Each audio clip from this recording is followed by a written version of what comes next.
दाइमा आरव और ईशा को घरेलू हिंसा के जुर्म में अरेस्ट नहीं करवाएंगी जब उन्हें यह मालूम होगा कि काव्या अब प्रेग्नेंट है और वह जल्द ही आरव के बच्चे की मां बनने वाली है। इस बात का पता चलते ही दाइमा की खुशी का तो कोई ठिकाना नहीं रहेगा और अब वह आरव दामाद जी के खिलाफ पुलिस स्टेशन में कोई भी केस फाइल नहीं करवाएंगी। जी हाँ दोस्तों, सीरियल पति ब्रह्मचारी में आने वाला है एक धमाकेदार ट्विस्ट, जहां एक और सभी घर वाले इस बात से बिल्कुल अनजान हैं कि आखिर किस तरह पूरन और मोनिका ने पैसों की खातिर अपने ही बच्चे का अनुराग जी के साथ सौदा कर दिया है। पैसों के लालच में अपने ही बच्चे को अनुराग जी और खुशबू की बच्ची के साथ तब्दील कर दिया। वहीं काव्या दाइमा को इस बात पर राजी करने की कोशिश कर रही होती है कि किसी तरह वह आरव को माफ कर दे। काव्या दाइमा से कहती है कि आरव को अपनी गलती का एहसास हो चुका है और अब वह माफी का हकदार है, हमें उसे एक मौका देना चाहिए। काव्या के काफी फोर्स करने पर दाइमा मान जाती हैं और अरविंद जी को भी आरव दामाद जी को माफ करने के लिए कह देती हैं।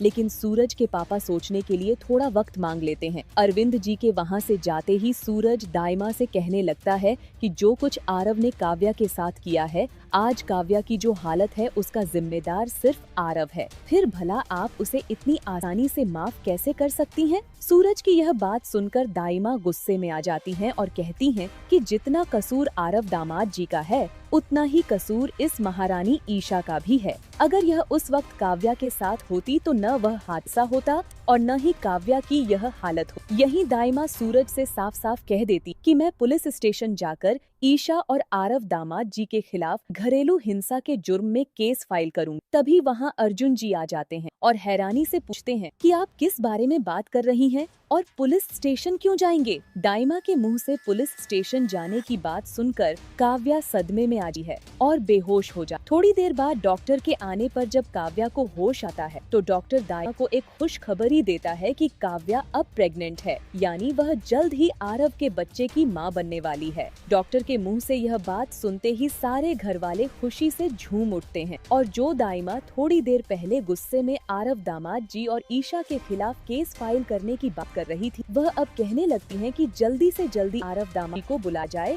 और उन्हें यह खुश खबरी दी जाए कि वह अब बाप बनने वाले हैं। अरविंद जी भी यह खबर सुनकर खुश हो जाते हैं और साथ ही साथ सूरज भी अपनी बहन की खुशियों की खातिर आरव को माफ करने के लिए तैयार हो जाता है।